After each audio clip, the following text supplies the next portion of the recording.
అందరికీ నమస్కారం. మీనాకుమారి చదలవాడ. ప్రస్తుత సమాజంలో కొంతమంది ఎలా నడుచుకుంటున్నారు అనే విషయం ఈరోజు మాట్లాడుకుంటున్నాం.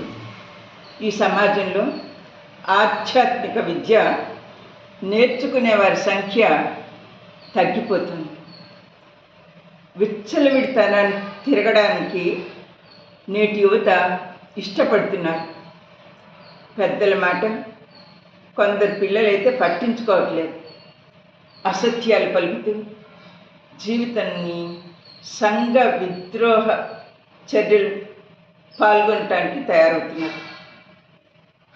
నేటి సమాజంలో అందరూ భగవంతుని పట్ల నమ్మకంతో దైవ కార్యాలు చేసేవాళ్ళ సంఖ్య నానాటికి తగ్గిపోతుంది.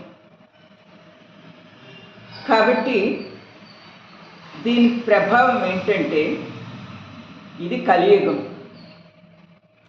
ఈ యుగ లక్షణాలు ఏంటంటే పూర్వకాలంలాగా ఇతర యుగాలలాగా యజ్ఞాలు హోమాలు తపస్సులు చేయనవసరం లేదు. కనీసం ఇంట్లో దైవనామ స్మరణ అనేది పెద్దలు చెప్తుంటే వినాలి పిల్లలు. కనీసం సూర్య నమస్కారం అన్నా చేసుకోవాలి.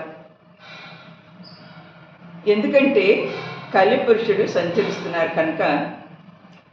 ఆ కలిపురుషుడు జన్మ ఎలా వచ్చింది? బ్రహ్మదేవుడు విసర్జించిన వ్యర్థంలోంచి ఒక స్త్రీ పురుషుడు పుట్టారు. వాళ్ళిద్దరూ అన్నా చెల్లెళ్ళు. వాళ్ళు పెళ్లి చేసుకుంటే పుట్టినవాడే కలిపురుషుడు. అధర్మం, క్రోధం, పిసినార్తనం, హింస ఈ కలిపురుషుడి లక్షణాలు. ఈ యుగంలో ధర్మదేవత కుంటుకుంటూ అడుగులు వేస్తోంది.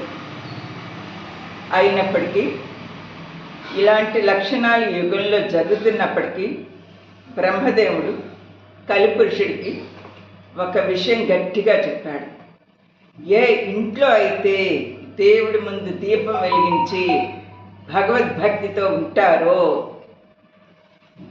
వాళ్ళని వాళ్ళ గుమ్మంలోకి నువ్వు వెళ్ళొద్దు, వాళ్ళ దరిదాపులకు కూడా నువ్వు వెళ్ళొద్దు అని, వాళ్ళ గుమ్మం కూడా తొక్కద్దని చెప్పి గట్టిగా కలిపురుషుడికి చెప్పారు.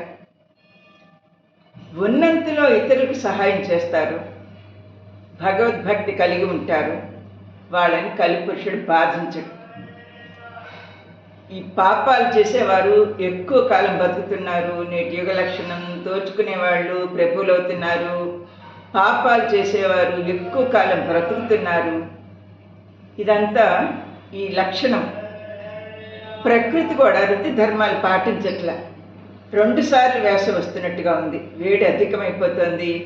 వర్షాలు విపరీతంగా పడి వరదల వల్ల ప్రాణ నష్టం కూడా జరుగుతుంది. ఈ విధంగా ఈ ప్రకృతి వైపరీత్యాలు కూడా కలిపురుషుడు వల్లనే జరుగుతున్నాయి. కాబట్టి మనం ఏం చేయాలంటే చిన్నపిల్లలకి చిన్నతనం నుంచి భక్తి అనేది అలవాటు చేయాలి. అలా అలవాటైన వాళ్ళకి కలిపురుషుడు బాధించరని బ్రహ్మదేవుడు చెప్పాడు. కాబట్టి తల్లిదండ్రులు చిన్నతనం నుంచి పిల్లలకి సేవ, దయ, దాన ధర్మాలు చేయటం, భక్తి అనేది అలవాటు చేయాలని నా ఉద్దేశం. నా వీడియో కనుక మీకు నచ్చినట్టయితే like, share and subscribe. Meena Kumari Chadalavada.